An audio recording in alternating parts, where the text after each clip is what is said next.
มาเบิ่งบุญทรงเฮืออยู่จีนเด้อพี่น้องบุญทรงเฮือบรรยากาศบ่ได้เบิ่งอยู่บ้านมาเบิ่งอยู่จีนเอาเนาะ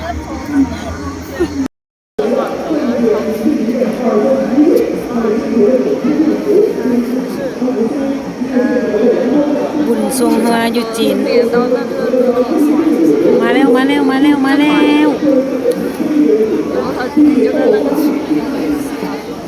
รยากาศ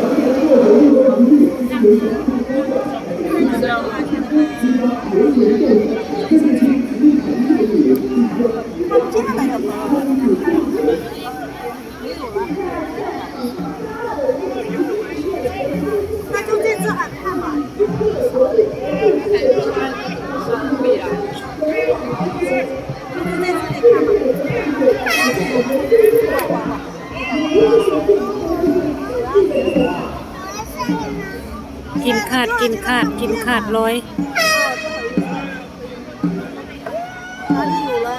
เรียบร้อย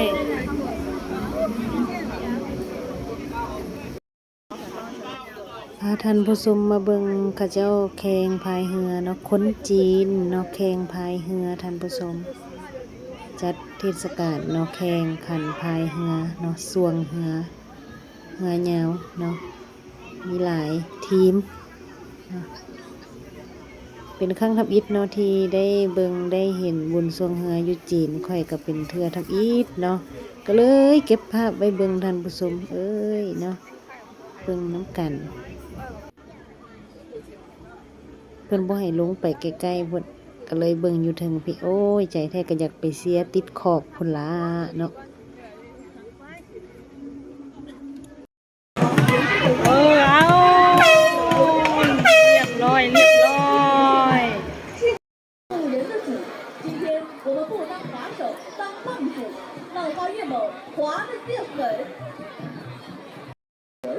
今日延伸和亮眼的队服，如此一咬合的齿轮稳坐舟中，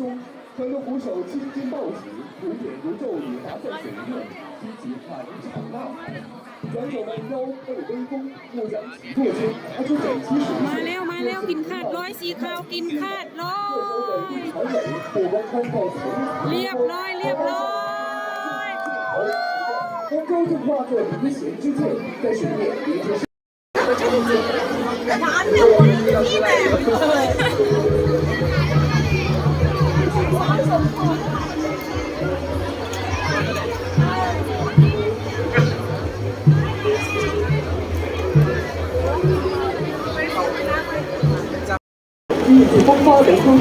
มาแล้ว打妈妈爷，你妈啥机会？เอามาแล้วพี่น้องเอามาแล้วโอ้อยู่เบื้องนั้นหมักได้ทีนึงเด้อสมเจ้าเด้อนั่นเบื้องนั้นแล้วมาเฮงเด้อเบอร์หนึ่ง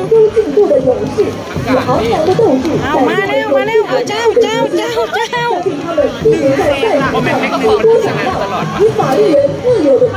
ข่งสามลำ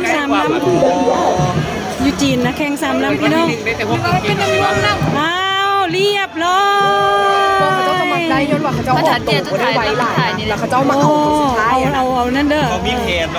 เขาวางแผนไว้มันมีแผนเด้อเขาเด้อทีมเราเขานะเอาทีหนึ่งเนาะตีไปด้วยเส้นข้าวแล้วให้มันไปมาแล้วพี่น้องมาแล้วปีก่อนแล้วทำส่งไปแล้วนะใกล้แล้วล้ำสองน้ำหน้าพี่น้องเอาล้ำสองน้ำหน้าเอาใกล้เข้ามาแล้วใกล้แล้วเอาเจ้าเข้าเอาอีกเรียบร้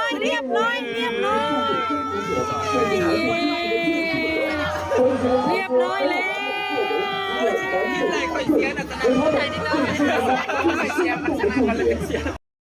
完美融合在一起的队伍加油！好的，恭喜化工学院队获得了第1。